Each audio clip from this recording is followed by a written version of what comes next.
Tonight, facing a summer storm, Flores has brought gusts of more than 80 miles per hour as it disrupts travel, power supplies and events across the country. I'm in Aberdeenshire as Scotland continues to be battered by high winds and an amber weather warning remains in place for much of the country. Also tonight, standing down, Deputy First Minister Kate Forbes won't contest next year's Scottish Parliament elections. While in sport, ahead of their Premiership opener at Hearts tonight, Aberdeen find out their Europa League playoff opponents. I'm Sharon Donaldson and this is the STV News at 6, live from Aberdeen.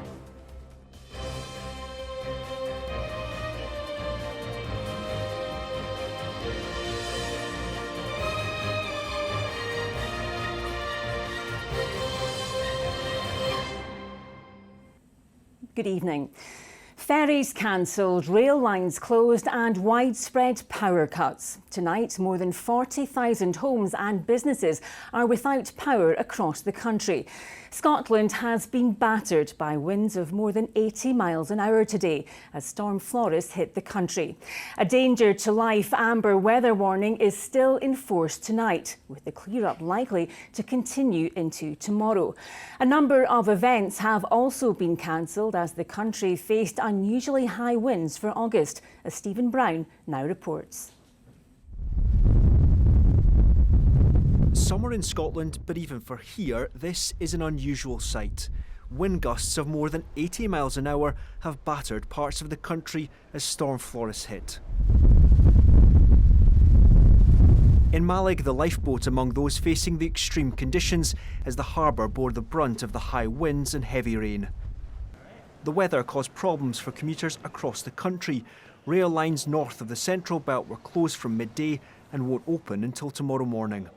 Right now, there's multiple incidents that are affecting the railway, and that involves trees on the line, trampolines, sheds, things that are getting blown across the line and therefore stops us running a safe service. The damage has affected the overhead lines, that's the overhead electrical lines that sit above the rail network. We've had multiple trees that have been blown onto those electrical lines and therefore the crews are working tirelessly to repair the damage to the network. Some road bridges like the Tay were closed and fallen trees have blocked many roads, including closing part of the A96 in Aberdeenshire as this danger to life amber weather warning came into force. So this is the outcome. Please, please do not travel. In the Highlands, this tyre fitter's van was hit by a tree, causing a large amount of damage to her vehicle. And in Dundee, the weather has impacted on many people's plans. We were looking forward to taking the train and then they told us it was cancelled, so we're a little bit up in the air right now how to continue our travels. We're in a camper van in Callander, a bit blowy, so we've decided to come up to Dundee, but it looks like we're going to have to get a hotel for the night. We're working in a hotel today, so a lot of our guests are not able to arrive, or we have a lot of people just staying with us because they cannot take trains to go back home. The whole country is covered by a yellow warning for wind, but a large part of Scotland from Peebles in the south to Orkney in the north is also under an amber weather warning. Coastal areas were particularly impacted. Ferry services across the west coast have been hit, many cancelled, others face disruption. Places like the Western Isles have faced some of the highest winds through the day. In Aberdeen, the beachfront was hit by gusts that are expected to continue as the evening goes on. And across the country, engineers have been dealing with widespread power cuts. At 5:30, more than 43,000 homes were without power. The wind speeds that we've seen across our network today, in excess of 80 miles an hour in low-lying areas, we provide a challenge even in winter. And when in summer you've got the trees in full leaf, that means there's more liability for damage on our network, and we're seeing that today. We do have extended teams in the field. We're working hard to restore power and reroute power where we can. Wind and rain caused problems for summer events across the country. The Military Tattoo in Edinburgh has been cancelled and the two-day Turf Show was forced to close at lunchtime ahead of the strong winds arriving. Scotland is used to storms, but these unseasonably strong winds have brought unexpected disruption and an unwelcome clean-up to come. Stephen Brown, STV News. Well, Grania is in Rosehearty for us tonight. Grania, it looks pretty terrible where you are. Well, Sharon, as you can see, we're very much feeling the full impact of this storm. These high winds have battered across parts of Scotland today. As we heard in Stephen's report, there was significant disruptions to travel, with bus services, trains, flights and ferries all cancelled in many parts. Now, this amber weather warning will remain in place until 11 p.m. tonight. And we can expect gusts up to 90 miles per hour in some parts. And a yellow weather warning will come into effect from midnight until 8 a.m. tomorrow for Shetland and Orkney. And of course, further travel disruptions are to be expected tomorrow, with ScotRail already warning passengers to expect a knock-on effect. So check your journeys before travelling. Tonight, though, the advice remains the same. Do not make any unnecessary journeys. OK, stay safe, Grania. Thank you. Deputy First Minister Kate Forbes says she will not run for re-election as an MSP next year. The Skye, Lochaber and Badenoch MSP says she doesn't want to miss any more of the precious early years of family life. Our political editor Colin Mackay has been speaking to her. Colin, how much of a surprise is this? It's a bit of a surprise. There was a rush of MSPs announcing they were standing down at the election next year, just before the Scottish Parliament broke up for the summer recess. Now, at that point, it seemed that the rest were likely to be standing again next year. But over the last few weeks, Kate Forbes has been discussing this with her family and has decided to put them before her political career. Now, her daughter is 3 today, so she'll be going to nursery, then school. All of that will be in Dingwall, where Kate Forbes lives. But for at least 3 days a week, she'll be in Parliament in Edinburgh, about 4 hours away. It's been a difficult decision, Kate Forbes told me. She didn't want to let anyone down by making this decision, but ultimately she's concluded that she didn't want to miss any more of her daughter growing up. The choice for me, looking forward, is whether or not to stand for another 5-year term or not. And over the next 5 years, my daughter will go to school. That will mean that either I'm looking after her in Edinburgh on my own, or I am saying goodbye every week for a week. And that was what I decided I didn't want to do. And Colin, how big a loss is she to the government? Well, she's Deputy First Minister. She was narrowly defeated for the leadership a couple of years ago. She's a significant figure in the SNP, and for her to step down after just 2 terms in Parliament and in her mid-30s, that's a big loss for the SNP. That's now 4 out of 11 Cabinet Ministers standing down next year, although they all plan to continue in Cabinet until the election. About a third of SNP MSPs are standing down next year.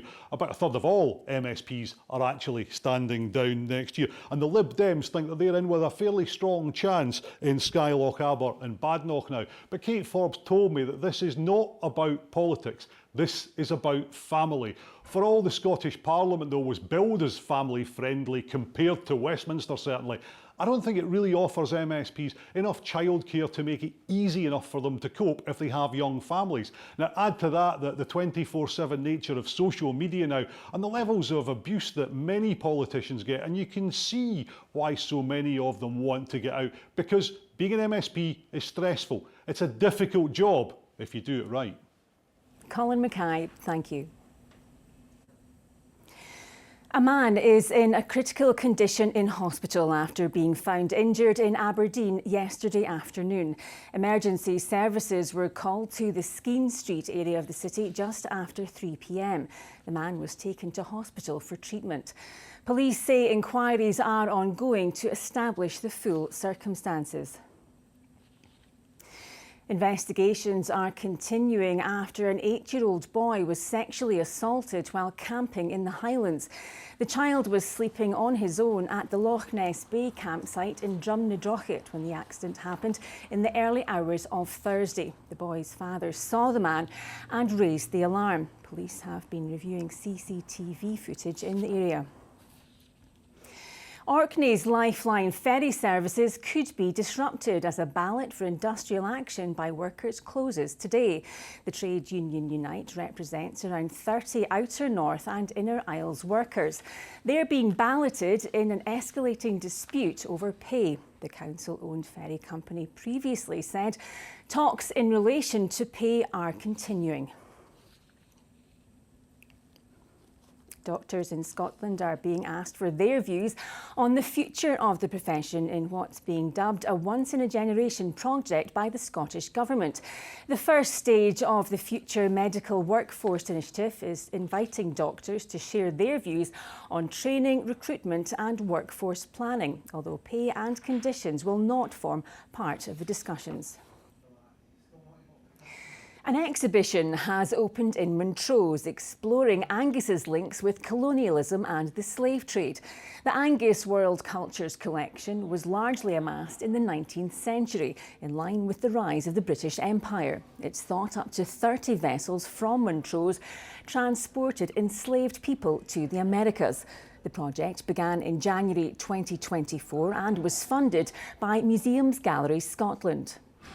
I think what's really interesting but also challenging is you'll see so many beautiful objects on display here, and I think it might be quite jarring when you read it with some of the words about the histories there.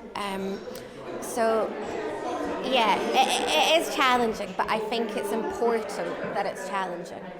Quite often people think you need to go to one of the larger museums, maybe in Edinburgh or Glasgow, to see items of this quality, but it really tells a story of the role that this community played in the building of the British Empire, both the good and the bad, and it's fantastic that we're able to now tell that much wider story through the exhibition here, which is helping to connect the story of Angus with the story of Empire. Now, cooking is a skill which for many of us we may only develop well into adulthood. But one group in a disadvantaged community in Dundee is letting young children try out cuisines from around the world made by themselves. Signpost International is running the free classes in the Whitfield area of the city, as Callum Clark's been finding out. So our fingers are like this, so that they're out the way. The knife inside and cut right down like this. Yes.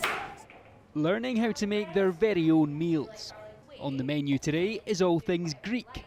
So this one's the teaspoon and this one's the tablespoon. So we'll be teaching young children the basics of cooking to help them become more familiar with different foods. Freddie struggles with his eating, so this has really brought him on to touch and smell and to try different things. Emily's really enjoyed learning how to cook different foods and being hands-on, and it's encouraged her to try different foods that she maybe wouldn't try at home, with us encouraging her. You feel like you're part of something meaningful in the community as well. The classes are run by the charity Signpost International in the Whitfield area of Dundee. Dozens of families have been attending the centre over the summer holidays for various activities, all aimed at developing children's skills and confidence. A lot of children are quite fussy eaters, and parents can find that quite challenging. So it's important to introduce new foods and cooking skills early on, so they get used to foods, they get used to seeing new foods, how to work with them, and they see the finished results, so they see it from start to finish. There's a lot of waste of food. And the waste sometimes happens because people don't know what to do with the food they get from the supermarket, you know. So they get veggies and fruits and all the bunch of stuff, and they just don't know what to do with it. So to be able to show them not just a good way to use the meal, but also a healthy way to use the meal. The latest dish children have been trying out is tzatziki and chicken gyros. The new tastes, not to everyone's liking. What do we think? Is it nice? No. Is it a bit of an acquired taste? The vast majority of ingredients used during the classes are surplus items donated by supermarkets and greengrocers, teaching youngsters new skills whilst reducing food waste. Callum Clark, STV News. Now, filming is underway in Scotland for the latest Spider-Man film. Parts of Glasgow were once again transformed into downtown New York, and streets throughout the city centre have been closed to make way for the production. Actor Tom Holland has been meeting with the fans dressed up as the superhero, as Vidushi Tawari now reports. It's far from the traffic we are used to seeing. Superstar Tom Holland donned the famous suit as filming began for the latest Spider-Man movie. Even taking a break to greet some eager fans. Hey, nice to meet you. Can I get a photo with you, please? Thank you so much. Filming was supposed to continue today, but that turned into damp squib. Well, just yesterday the street was lined with hundreds of fans eagerly trying to catch a glimpse of Spider-Man. But it's a much different scene here today. As you can see behind me, some of the props like the classic New York taxi and the American flags are still out here on Bothwell Street, but the majority of the set has been packed up in anticipation of Storm Flores. Despite missing out on the action, those who came to watch weren't disappointed. It's super cool, and I get it because it's like, I think they're setting it up to look like New York, so it's like I see the similarities. It's really cool though. You think it looks like New York? If you squint your eyes enough. It's like so cool, like being able just to walk around and see the set and like, you know. We were here yesterday morning as well, and there's so many people. It's nice to see what this can make and become into a big huge movie, so it's quite cool. While weather warnings are still in place, filming is expected to pick back up tomorrow, all with a bit of help from your friendly neighbourhood Spider-Man. Vidushi Tawari, STV News in Glasgow. Well, it's time for all the sport with our friendly neighbourhood sportsman. Here's Chris.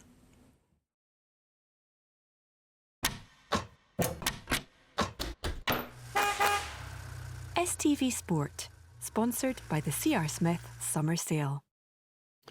Thank you very much, Sharon. Good evening, everyone. Now, Aberdeen will face either FCSB, that's the former Steaua Bucharest of Romania, or FC Drita from Kosovo in the Europa League playoff round. That was drawn this morning at UEFA headquarters in Switzerland.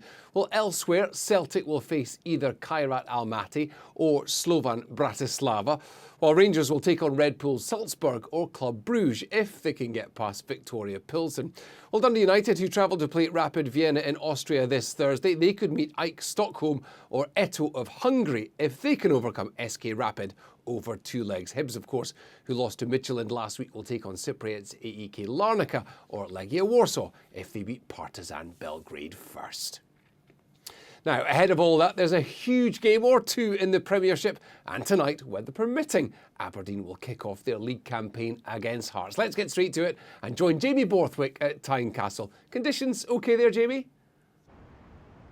Yeah, well, it's plenty windy here, Chris. Maybe some concerns that might affect the product on the pitch, but conditions notwithstanding, I think most people would have looked at this fixture as a cracker to start this season with. Aberdeen arrive here with the wind in their sails and the Scottish Cup in their trophy cabinet.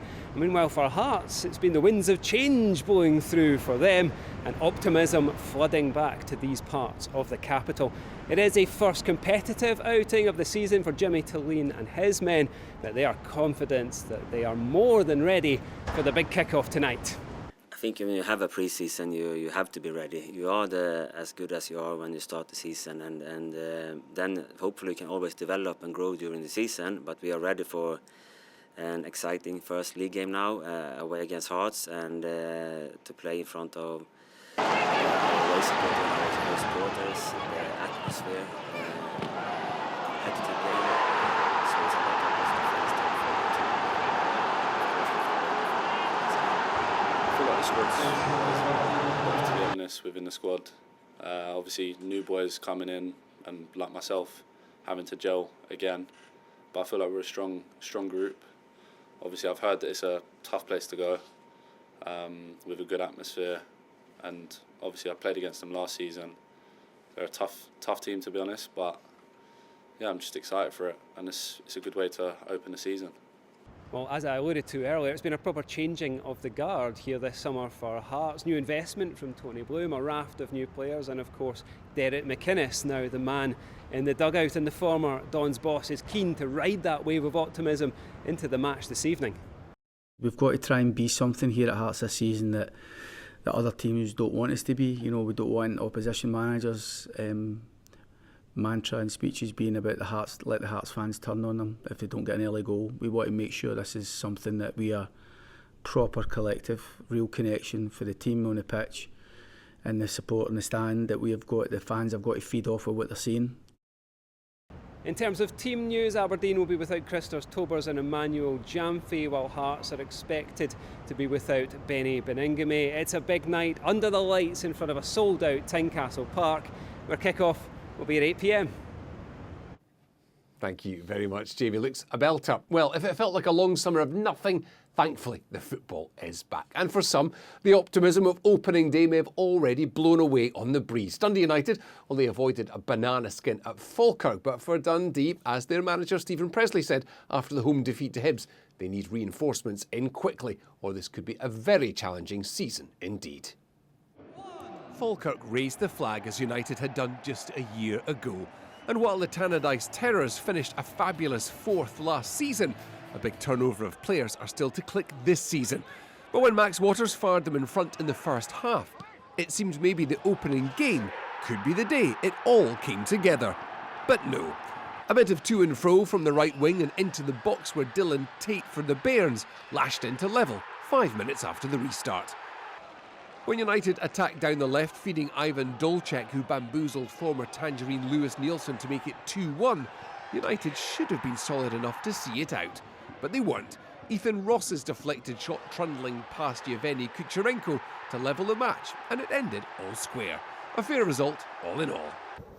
Yeah, I mean, look, a point more often than not away from home in the Premiership is a good result, but the fact that we got our noses in front in the second half and then to concede so soon after that is the real disappointment for us. You know, I felt we had enough bodies back there to deal with that situation. You know, someone's got to take control and take command and get a clearance on it. Okay, Falkirk get a little bit of luck and a little bit of a break of the ball with the deflection, but as I said, I can't argue too much with the result. I thought Falkirk deserved a point from the game. United must recover quickly in time for their trip to the Austrian capital to face Rapid Vienna on Thursday. Across the road at Dens Park, the doom and gloom well and truly set in over the Premier Sports Cup group defeats to Airdrie and Alloa. So when Kieran Bowie thumped in the first goal for Hibs following some comically bad defending by the Dark Blues, then followed that up barely a minute later by conceding a second from a simple but decent ball over the top, again Bowie profiting from some ball watching by the back line, then you'd forgive the D's fans from fearing the worst. Finn Robertson, though, didn't collapse into a deep funk and was on hand with a late run to reduce the deficit after determined play from Imari Samuels on the right. But that was as good as it got for both teams. Dundee scored from their only shot on target and concentrated efforts on not conceding any more. Presley needs players in, and he needs them now. Almost every single goal from the team of last season was not there today. You know, and it's a big rebuild. I'm not trying to pull the wool over anybody's eyes. This is where we are. There's a lot of hard work ahead, but within that I saw players that wanted to work hard, that wanted to do well, but I also know that we need reinforcements. We probably need another 6 players in to bolster the squad, and it's a real challenge. Elsewhere, Motherwell were unlucky not to beat Rangers at Fir Park, walking away with a point in a 1-1 draw. Celtic huffed and puffed, but wore down St Mirren for a Flag Day victory. Luke McCowan with the late strike, and Killian Livy played out an entertaining 2-2 draw at Rugby Park. That's just about all from me. Sharon will have the very best of tonight's Hearts Aberdeen game in the late news. Do join her then if you can. I'll see you back here tomorrow.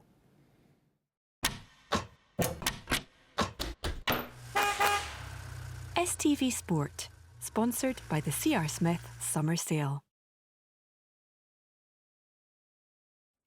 Now, Sean is also in Rosehearty for us tonight. Sean, you've been monitoring Storm Floris. What's the latest?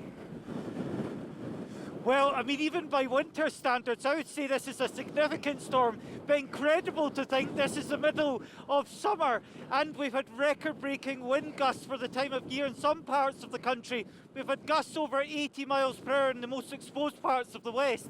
Now, at the moment, the storm centre is to the north of us, but as that storm centre drifts towards Shetland and Orkney, what we're actually going to see is the wind go from a westerly to more of a northwesterly. So probably over the next couple of hours, the likes of the Buchan area, the Murray Coast, Caithness will see some significant gusts, possibly around 80-85 miles per hour. So further damaging gusts of wind are possible as we head through the next couple of hours before these winds slowly start to ease down. But as I say, this is an incredible storm. Just given the wind speeds we've had, it is amazing to think that this is August. But I would love to bring you the weather from here, but you're probably struggling to hear me. So I'm going to hand over to Philip, who's in a nice warm and dry studio. Lucky him. Here's the forecast. Midday Mayan temples, followed by sunny afternoons on the sand. TUI sponsors STV Weather. Well, of course, today we've seen Storm Floris make its way across the country, tracking northeastwards, bringing with it damaging and disruptive winds. We've recorded gusts in excess of 79 miles per hour for the likes of South Uist and in Kinloss. That will gradually start to clear away to the northeast as we head into tomorrow. Things turning a bit more settled as we head towards Wednesday. We'll get to that in just a minute. Back to just now as we head into the overnight period, we do still have an amber weather warning in force for those strong winds. That runs until 10 o'clock tonight.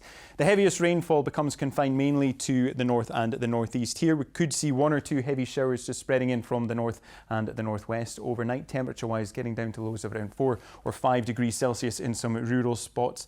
In most towns and cities, though, staying in double figures.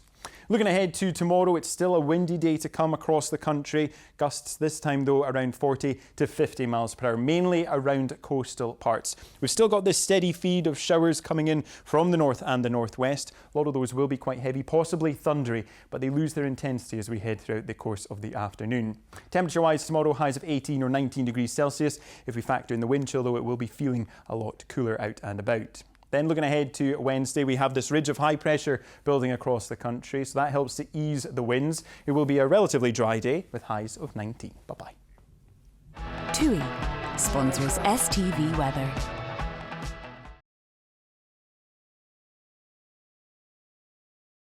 Well, that's all we have time for from everybody here on the STV News at 16. Good evening.